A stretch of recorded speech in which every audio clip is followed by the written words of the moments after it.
प्रवृत्ति है। द्वंद्व की निवृत्ति कैसे होती है? परिग्रह की निवृत्ति से द्वंद्व की निवृत्ति होती है।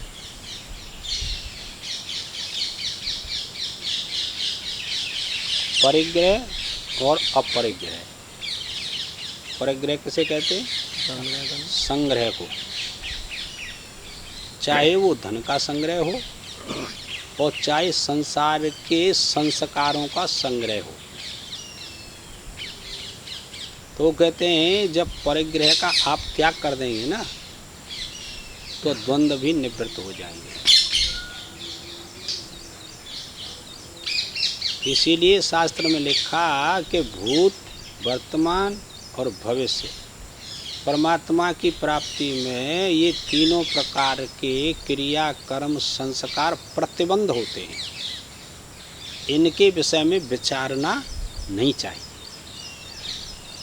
पिछली बातों में गायब करते हैं तुम लोग।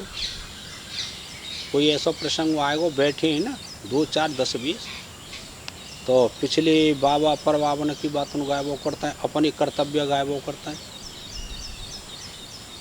तो प्रतिबंध खड़ा हो गया।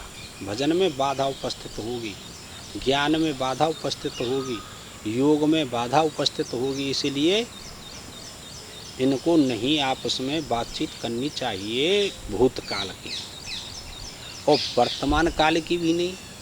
मैं वर्तमान में इतना पुरुषार्थ करता हूँ कि इतना धन कमाया, इतना पद प्राप्त किया, मैंने बच्चों को पढ़ाया, ये सारी प्रतिबंध है।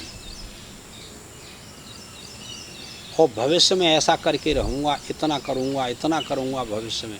मैंने बालकंते कह दिया लाला ऐसे रही ले, अब तो आप जा रहे हो नरक में, बालकंते कह रहे तुम मेरे संग चले यूँ पिछाड़ते, है ना। इसीलिए भगवान कहते हैं मैं चानन्य योग न वक्र विचारिणी। कितनी सुंदर बात कही।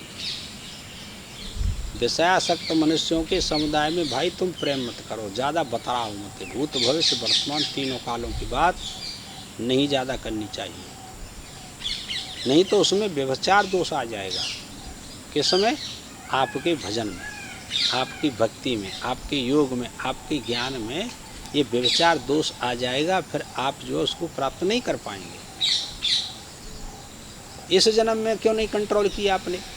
देखो एक काम तो करनलेढ्य न्याय। भूख लगी है, किसी ने लड्डू दे दिया और हाथ में ले लिया, बातचीत करने लगे, उसको फेंक दिया और फिर हाथ चाटने लगे। तो उसने कहा भाई तूने इस लड्डू को खाया क्यों नहीं, अब हाथ क्यों चाट रहा है? कि भूख लगी है। ये करनलेढ्य न्याय हमको क्या बताता है कि वर्तमान में आपको मनुष्य जीवन प्राप्त हुआ, बुद्धि प्राप्त की परमात्मा ने। अब इसने इसको प्राप्त करके आपने इसको तो फेंक दिया। कैसे फेंक दिया? कि इसमें ठीक प्रकार से आपने प्रवृत्ति नहीं की, परमात्मा की प्राप्ति की साधन नहीं किया, इसको तो फेंक दिया। अगले जन्म के लिए आप इच्छा कर रहे हैं कि अगले जन्म में प्राप्त हो जाएगा। क्यों?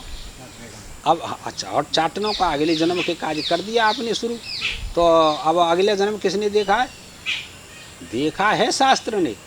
पर अब क्या परेशानी है? उस परेशानी को अब नहीं दूर कर सकते। अब नहीं दूर कर सकते तो अगले जन्म में तो नई उम्र मिलेगी, है, नए बच्चे मिलेंगे, नई आँख मिलेंगी, नई स्त्री मिलेगी। अब नहीं कर सकते उसके लिए पुरुषार्थ, तो अगले जन्म में कैसे कर लेंगे आप लोग? कैसे छोड़ देंगे बताओ? अब तो 80 साल की उम्र है गई, 90 साल की उम्र है गई, 100 साल की उम्र है गई। अब क्या परेशानी? अब क्यों नहीं छोड़ते? कि हाँ अब ना छूटते। ये तो आपके पुरुषार्थ की हीनता है, अब ना छूटते। छोड़िए, कोई परेशानी थोड़ी रही है। ये विचार ना आए कि अगर अगले जन्म में तरुण अवस्था आएगी, धन भी कमाना पड़ेगा, बच्चे भी होंगे, सब काम होगा, ये नहीं आती आपकी बुद्धि में समझ में। अगले जन्म के लिए छोड़ दिया। फिर किसका बिगाड़ा आपने?